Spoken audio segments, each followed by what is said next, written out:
Today I'm going to show you how to take some ordinary junk you may have laying around the house and turn it into something cool that can hold a plant. The item that I chose for this project was this rusty old Tonka Jeep that I had laying around buried in a sandbox for who knows for how long. It is very well beat up. It's super rusty. It's holey, as you can see here. It's cracked. There's some critters inside of it, some dead spiders, and it's missing some pieces. It's missing a steering wheel, the windshield, I think maybe like a roll bar, but it should be perfect. It's super rusty. I like the patina on it. Obviously you can paint it, but I really like the patina, so we're probably going to stick with that. Now, what we'll be doing will be, I'm not going to worry about the steering wheel, but I'm going to reconstruct a little bit like the windshield. Inside here, I'll show you how to kind of repair this a little bit, and clearly you're not going to put some ginormous plant in this thing because it's not that big, but we'll put a little succulent in here and it should turn out to be pretty cool. So first things first, I got some construction paper and I'm going to kind of draw a template and come up with something that I can transfer over to whatever material that I'll be using for the windshield. So to get started, kind of guesstimate the width.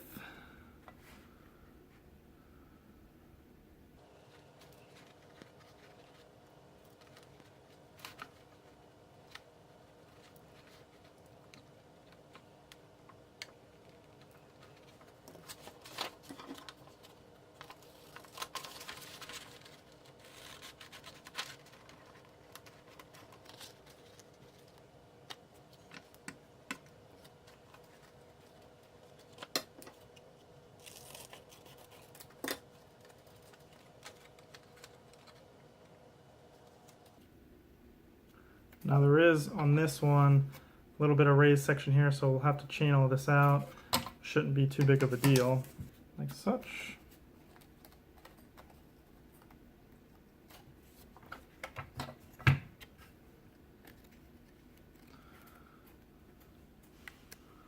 So I may toy with the height a little bit, I may change it, but what I'll end up doing, I'll create a template that's a little more squared off, and then there's two holes on each end, so I'm going to create a second piece that's kind of like a boomerang shaped, and we'll attach to the side here, so it'll be a total of 3 pieces, one corner piece on each that holds it to the tub of the Jeep, and then on each end of the windshield.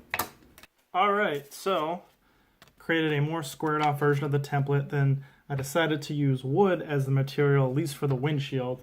So transfer this to the piece of wood, cut it out. The bottom portion I rounded out just to clear this lip of the hood. Now the sides, to mount it to the tub, I was going to do the same thing. I transferred it and used wood, or I thought I was going to use wood, but it turns out it's just going to be a bit too thick for my liking, so going back to the drawing board, I'm going to figure out another material to use. So one thing that I realized when I was messing around, if you look at the seats here, the tub, it's cracked and it's sunk in. So you can tell by the seats, and then just messing around with it, the plastic is very, very brittle and it's just kind of crumbling along this crack. So what I decided to do was I created another template and transfer that to wood, actually 2 of them, and I'm going to be supporting the inside here. So even though it's only going to be a planter and it's not going to be holding a lot of weight, I mean, it's cracking on its own, so it needs some form of support. So just the plant sitting there will probably make it even worse. So now what we're going to end up doing is super gluing these in place, and then we can go on back to the windshield. Here you can see the damage a little bit better, the crack running along here. So right now I have it supported to where it's kind of pushed out a little bit so the seats are even. So now literally all we're going to end up doing is taking some super glue and spreading it all around. Going to go a little bit heavier on the cracked area. Just kind of spread it around.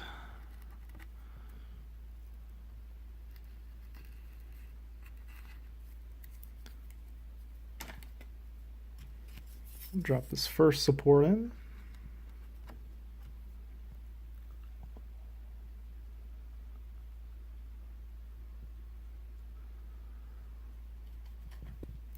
Now same thing on this one.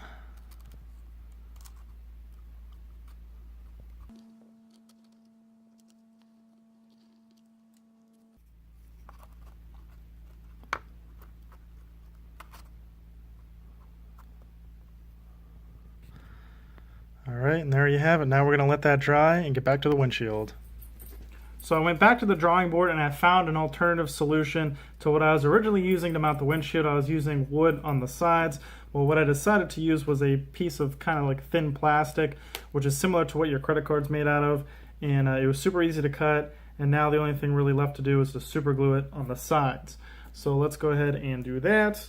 And then we'll set it up to dry. And then by the time this is dry, the repairs from underneath it, then we can move on to some other things.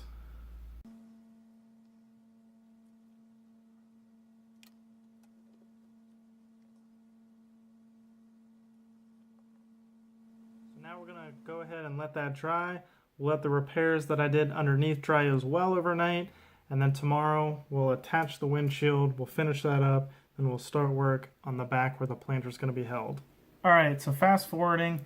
It is the second day of the project. So I let everything dry overnight, and I actually, before I let it dry, I added a little bit more reinforcement on the bottom. It's probably overkill, but I realized the plastic is even soft in the back here. Now, whenever you pick out the materials, obviously you want to think about, is it going to be outside or is it going to be indoors? Because I reinforced mine with wood, so if it's going to be outside, then I'd suggest use another material, probably plastic, metal, whatever the case may be. I wouldn't suggest wood, but since this is going to be inside and the waterproofing is going to happen in here, I'm not worried about the wood. So added a couple more pieces here. Same thing, use some gel super glue, put those in place, add a little bit of silicone just in case, and reinforce there's the crack there, and everything is now good to go. And as far as the windshield, here's what that looks like. The little plastic pieces I made on the ends, glued perfectly fine. Took a little Dremel and cut this out. Now, when you use your Dremel, what I suggest using is using the fiberglass reinforced. I think it's the 426 rotary cutoff bits, mainly because the other ones, I think it's the 406s. I'll put a little thing in here if I am not correct, but if you use the other ones, the non-reinforced ones, they break. They're not very good for the wood, but the reinforced ones work excellent. So that's all I used, took my time, and got a pretty good square hole. So now what we're going to end up doing is painting this as close as possible to the rust color, because I decided I'm going to keep the patina on it. I'm going to screw this in, and then I'll be done, and then we'll go on to the finalization and super glue in the plastic and waterproof the bay area here in the back, and we'll be good to go. We'll put the plant in. So let's paint this.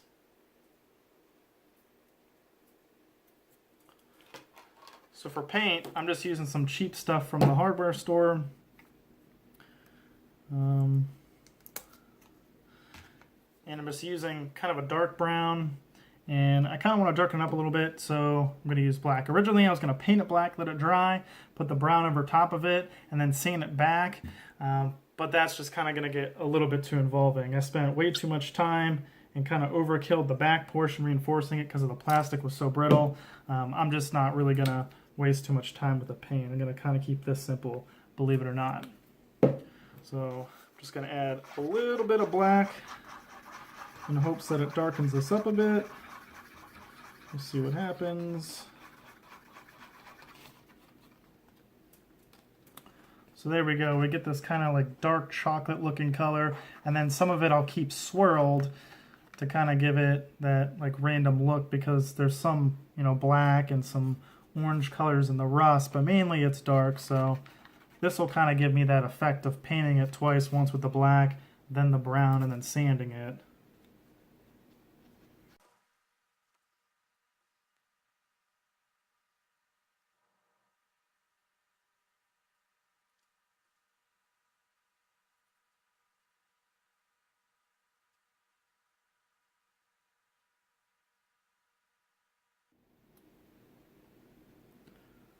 Alright, so we'll let this first coat dry.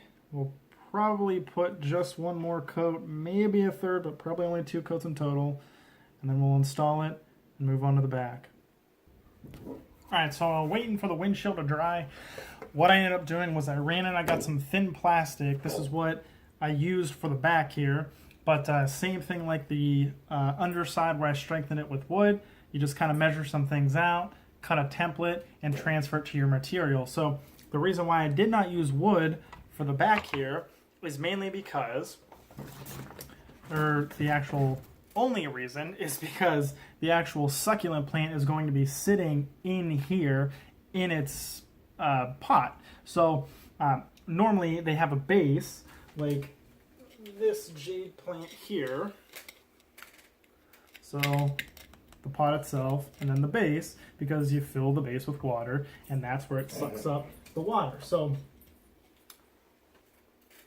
inside here is where the water is going to sit. So you want it to be waterproof. So I got this thin material from Meyer. Got it for $2.99, and I was hoping I had something laying around the house that I could use, but unfortunately I did not. So I ended up cutting up some templates, transferred them to the material that I just showed you. Now it's time to super glue these in and silicone it up, and then by the time that's done, hopefully the windshield will be done with the paint dry, and we'll put that on and we'll be done. So let's go ahead and glue some of this in. Guess we'll do that angle and hopefully it shows up on the camera fine.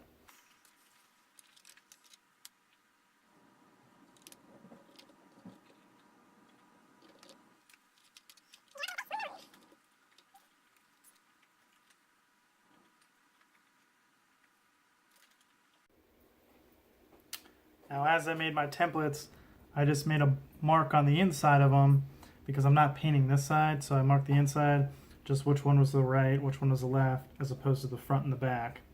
The base was obviously the biggest one, so that was easiest.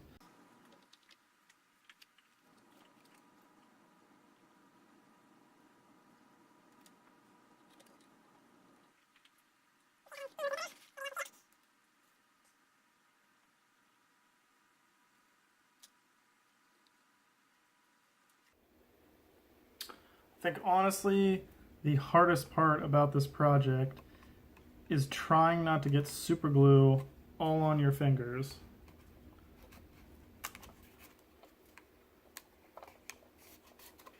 Now you may want to use a different material,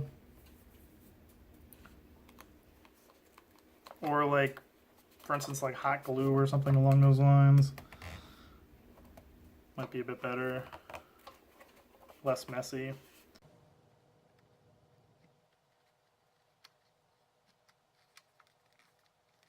Try to be careful, and I still ended up with glue on my hands. So we're going to give the glue a little time to set. Once that dries, then we're going to go ahead against the seams and put some silicone, and then this back portion will be done. And then by that point, then the windshield will be dry and we can install that. Now it's time to silicone.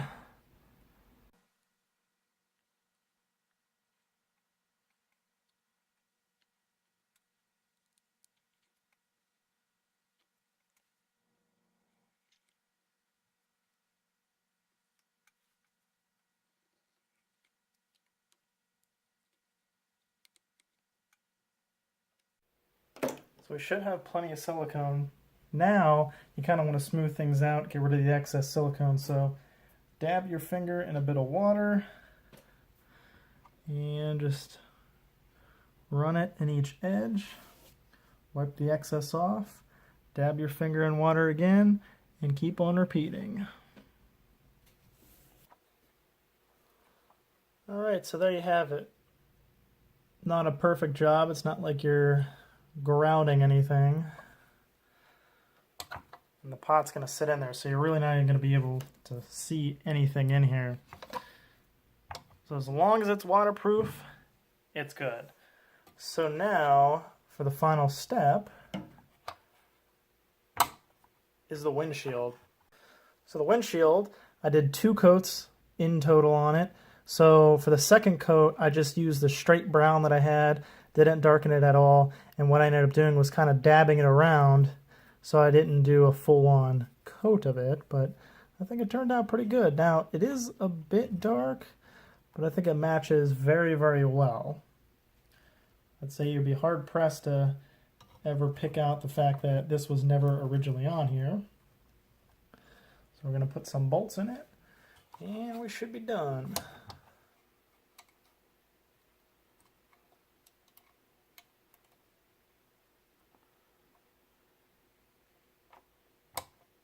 Alright, so I'm going to turn this over, put the nuts on these, tighten it down. I have one more thing to do before we put the plant in, so I'll be right back. Because this is one of those jobs that you almost need 4 hands for. Now the windshield's all bolted up, and like I said, it's one of those things that you almost need 4 hands for, just because you got to go from underneath, got a tool there. One thing that I did do off camera was I put a little silicone around the top here, because I figured I'll probably end up spilling water, and we'll go in between that. So then it'll render it not exactly waterproof. So put a little sealant around the top. That's all done. Now for one more thing, I got these shiny bolts on here. I'm just going to dab some paint on here and get a little rust color on them. Help them blend in a little bit more. Looks like, or to make them look like they've been on here just as long as the windshield has been, or at least in theory.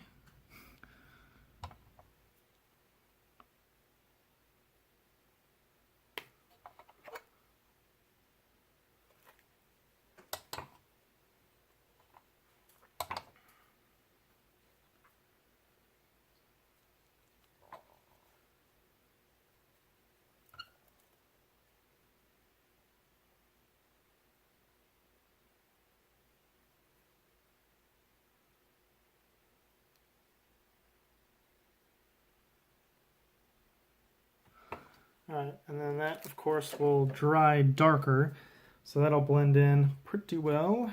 So now, literally, the very last step is to put the plant in here. So, you can really go any direction with what you want. I definitely suggest a succulent plant, succulent being a plant that stores water in its leaves or in its trunk, I guess you could say. Anything along those lines that doesn't take a lot of water would probably be best, because it's not really that big of an area. So what I decided to use was a Echeveria plant, I think is how you say it. So I had this laying around. Now, like I mentioned, the water is going in here. That's why that's waterproof. And then there's the little holes at the bottom. I'll probably switch this out for a smaller clay pot, because this is kind of pretty substantial in here, but you know, it fits. I think it looks pretty cool. So I guess the only remaining factor is to fill it with water, see if it holds the water, and then we're officially done. Stand up for this.